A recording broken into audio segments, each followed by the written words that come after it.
कृपा है ये हम कैसे पहचाने? तो ये 8 लक्षण प्रकट होने लगते हैं जिस पर हरिजू की प्रियाजू की कृपा है। पहला, घोर अपराध करने वाले के प्रति भी दया की भावना, शांति पहला लक्षण है। भाव में भी पहले शांत भाव है। हमारे ऊपर श्री हरिजू की कृपा है, इसकी पहचान ये 8 लक्षण। पहला, शांति, अर्थात घोर अपराधी के प्रति भी गुस्सा ना क्षमा करना, ये हरि की कृपा का लक्षण है।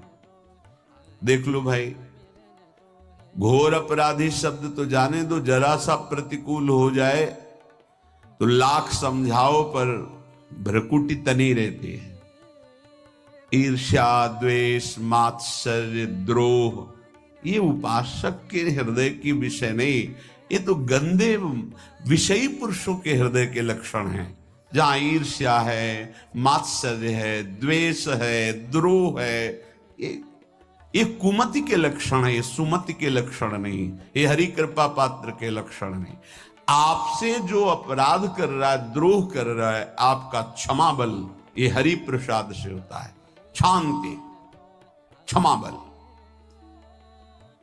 शांति, सह गया, क्या करूं, सहना ही पड़ेगा क्योंकि भगवत मार्ग में वो ऐसा नहीं होता। शांति,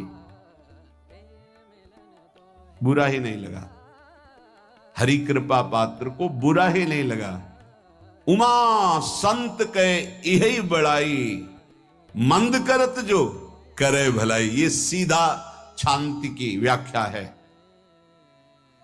अपने यहां मंगल गान में, करत जे अनसहन निंदक तिनहु पे अनुग्रह कियो, ये है हरि कृपा, ये है आचार्य कृपा, गुरु कृपा। अपराधी पर भी क्षमा का भाव होना, भला ऐसा है? अपराधी पर भी क्षमा का भाव होना, ये हरि कृपा पात्र में ही होगा, अन्य में नहीं। तो अगर अपने हृदय में ऐसा लगे कि ऐसा नहीं है, तो हरिजू से प्रार्थना करनी चाहिए कि कृपा करो, मेरे में सामर्थ्य आवे, तो मेरे में सामर्थ्य आवे।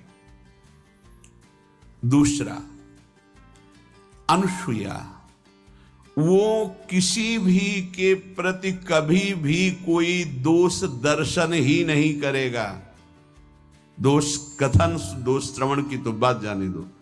अनुसूया, दूसरों के गुणों में दोष ढूंढना, ये नहीं होता, हरि कृपा पात्र में ये नहीं होता। ये सब भजन के नाश करने वाले, जैसे पहला अपराधी पर क्रोध कर देना, तो माया ने भेजा इसीलिए था कि तुम्हारे साथ व्यवहार ऐसा करे कि तुम क्रोध करो, क्रोध करोगे तुम्हारी ऊर्जा शक्ति नष्ट हो जाएगी, अध्यात्म में जो चलने की थी, और कहीं तुमने संकल्प कर लिया तो भजन शक्ति नष्ट हो जाएगी। तो अगर भजन बल है तो गया, जरूर उसको दंड मिलेगा, पक्का मिलेगा, 100% मिलेगा, लेकिन आप खाली हो गए, ना भजन करने की वृत्ति रहेगी और ना भजन रहेगा, दोनों बात। अनुसूया, किसी के सद्गुणों में दोष देखना, गुणों में दोष ढूंढना, ये हरि कृपा पात्र में नहीं होता। ये बहुत मंगलमयी बातें हैं जिससे हमारा भजन मार्ग पुष्ट होता है। तीसरा, वो बाहर से और भीतर से पवित्र रहता है, हरि कृपा पात्र। शौचाचार का ज्ञान होना चाहिए, वस्त्र आपके पवित्र होने चाहिए, ये बाहरी, जल रज आदि के द्वारा बाहरी पवित्रता, और निष्कपटता, निश्चलता, सत्य भाव, ये अंदर की पवित्रता है। अगर कपट है, छल है, असत्य है, तो हृदय मलिन रहता है। भीतर और बाहर से पवित्र रहना, इसमें खास बात क्या है? भीतर और बाहर से पवित्र रहने में, भीतर और बाहर से सदैव पवित्र कौन रह सकता है? तो बोले जो पुंडरीकाक्ष भगवान श्री हरि का, प्रियाजू का स्मरण करता रहता है, वो शवायाभ्यंतर शुचि, वो बाह्य और अभ्यंतर दोनों से पावन रहता है। तीसरी जो कृपा का लक्षण है, अर्थात वो सदैव भगवत चिंतन परायण, शौचाचार का पालन करने वाला, बाहर और भीतर से हरि कृपा पात्र पवित्र रहता है। लघु शंका में जल पात्र में रखा जाता है, जनेंद्रिय को पवित्र किया जाता है, फिर हाथ रज से धो के, फिर कुल्ला करके, आचमन करके, पैर धोकर, ऐसे पवित्र आचरण, ऐसे पशुवत व्यवहार ठीक नहीं। कुछ लोग ऐसी गलती करते हैं कि जिसमें शौच हुआ जाता है उसी में बैठकर लघु शंका करते, तो सारे वस्त्र, पूरा शरीर अपवित्र हो गया आपका।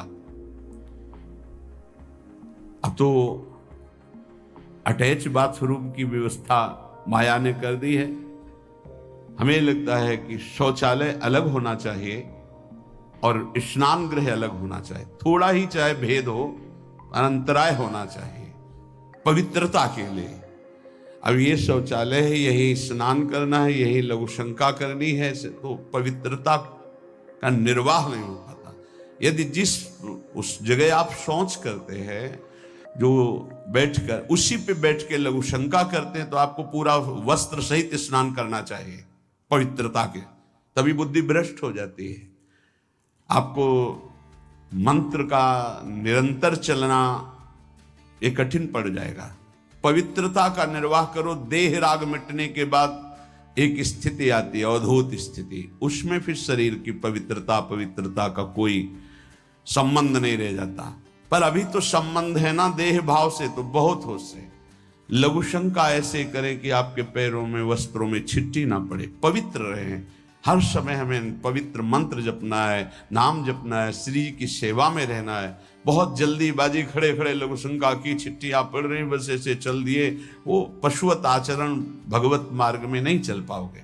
वो अंदर तुम्हारे व्याकुलता पैदा करता रहेगा, भोगों की, संसार की। शौचाचार का बहुत बड़ा फल है, शरीर राग छूट जाएगा। ये बात समझ लो, शरीर राग छूट जाएगा। शरीर संबंधी पवित्रता शरीर राग छुड़ा देती है, आंतरिक रहस्य है ये। चौथा, ऐसे कार्यों का अनुष्ठान न करे जिनमें हमारा भजन छूटता है, जिनमें सत्य छूटता है, जिनमें भगवत भाव छूटता है।